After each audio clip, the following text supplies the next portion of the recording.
What is going on, guys? It is Wrestlelamia here, back with some more news. Join us now as we look at the wildest news stories and rumors you need to know, including, could WWE bring blood back? Spoiler alert, is a major title change coming? A retired WWE superstar returns to the ring? Did Dominik almost end up in NXT? Sad news for Rhea Ripley, and much more. Be sure to subscribe and hit that notification bell for daily wrestling videos, and follow us on Facebook for exclusive lists. Also check out our new channel, Wrestlelamia Shorts. And I'll see the intro and get straight into our first story.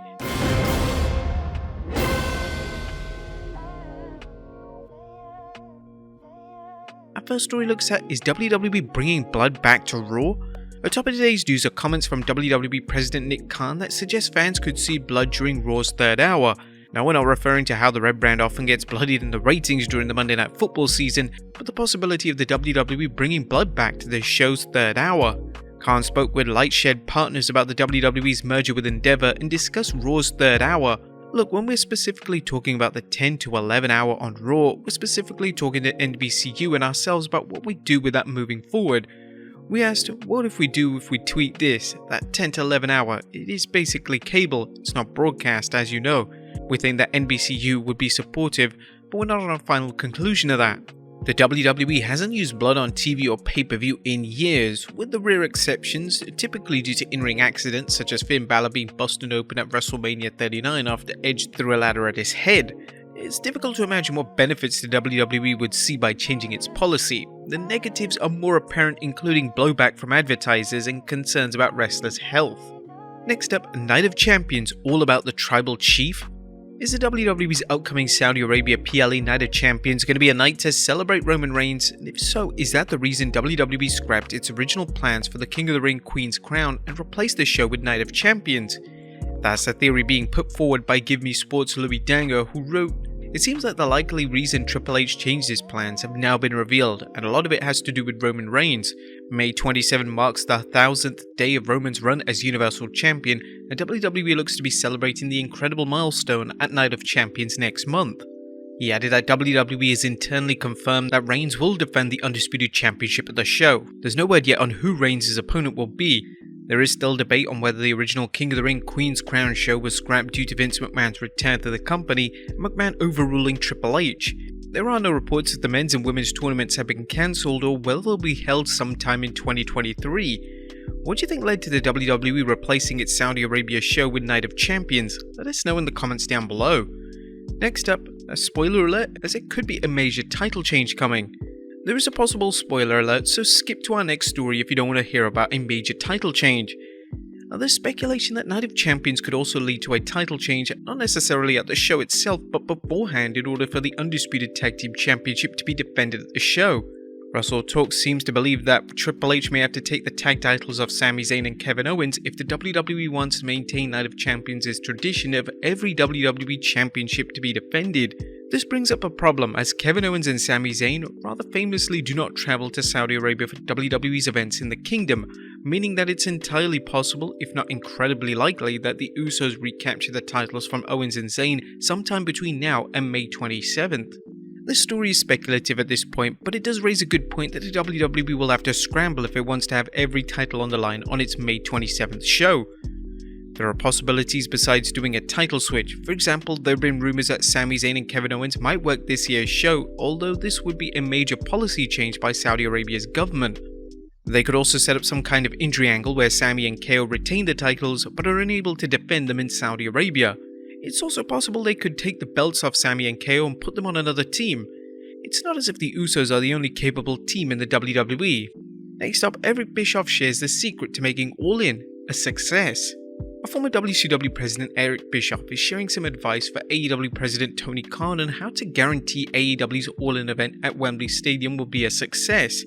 He said in his podcast, Strictly Business, book CM Punk and Bill Goldberg. You want to book something that's going to sell out Wembley? Book that.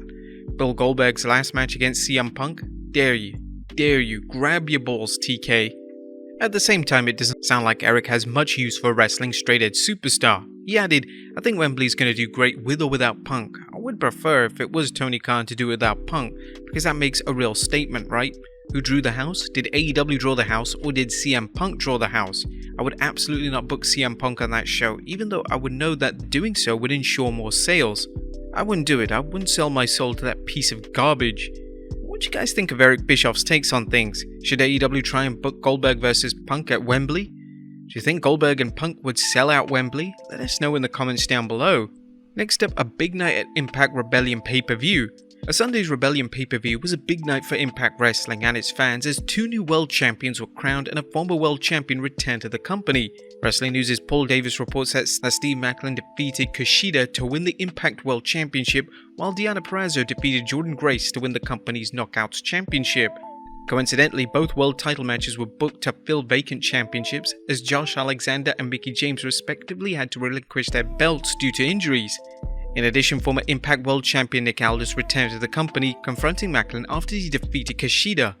Aldis was one of wrestling's top free agents after leaving the NWA in late 2022. Next up, a retired WWE superstar returns to the ring. Impact Wrestling's recent Rebellion pay-per-view featured lots of excitement, including the in-ring return of Santina Marella, the promotion's Director of Authority. Sportskeeda reported, the handicap match at Impact Rebellion saw Santina Marella team up with Dirty Dango and Joe Hendry to defeat the Design.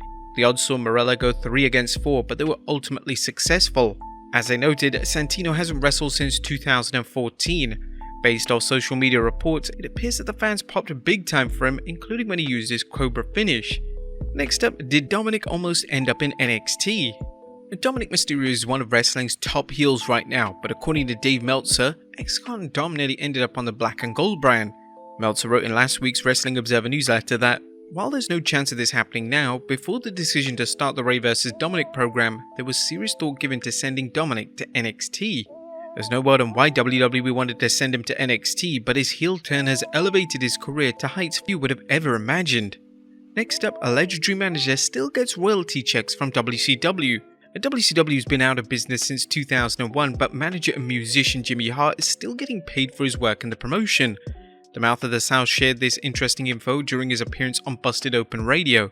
We still do get royalties. The thing too, it's like here, what's so strange, when him and Hogan went to WCW, I did a lot of music.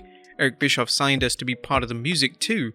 Jimmy Hart was a musician long before he broke into the wrestling world. In fact, Hart was part of the band called the Gentrys. The Gentrys' 1965 song Keep On Dancing hit number 5 on the Billboard Hot 100 list. While he became best known for his work as a manager, he continued playing music and contributed to many WCW theme songs. The Hall of Famer added, all those songs when WWE bought the tapes to all that, they redubbed other incidental songs on that. They never used any of those songs that we wrote when they put those tapes out.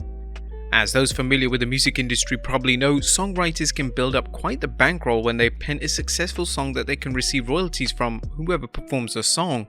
Next up, sad news for Rhea Ripley. Rhea Ripley shared some sad news on Twitter recently about her beloved grandmother. The current SmackDown Women's Champion tweeted, Thursday night I lost one of my favorite people. Nona, I'm gonna miss your strong, loving hugs and your little sassy cheek attitude. It's so hard to say goodbye, but being able to see you again in Feb was the highlight of my year. A Judgment Day member uploaded pictures of her and her grandmother, including one she took earlier this year when she and her family visited Rhea's grandmother. And we send our condolences to Rhea Ripley and her family. And finally, where's Aliyah? Where's former WWE Women's Champion Aliyah? The SmackDown superstar hasn't been on TV in months, with fans wondering if she's dealing with an injury. According to Ringside News, that's not the case. As they noted, the 28-year-old hasn't wrestled a match since dropping the WWE Women's Tag Team titles in September last year. She's still active on social media, uploading videos of herself working out and horseback riding, but she's not showing up to television tapings. According to a tweet from Ringside News, we've asked around about Aliyah's WWE status. She's still with the company, but we have confirmed that her name doesn't come up in creative meetings. It just isn't talked about at all anymore. In the meantime, Aliyah's former tag team partner Raquel Rodriguez has won the Women's Tag Team Championship again, this time with Liv Morgan. It's difficult to say why the WWE isn't using Aliyah because the blue brand is known for its poor booking of its female undercard. Do you guys miss Aliyah? Let us know in the comments down below, and I'll see you next time with some more wrestling content.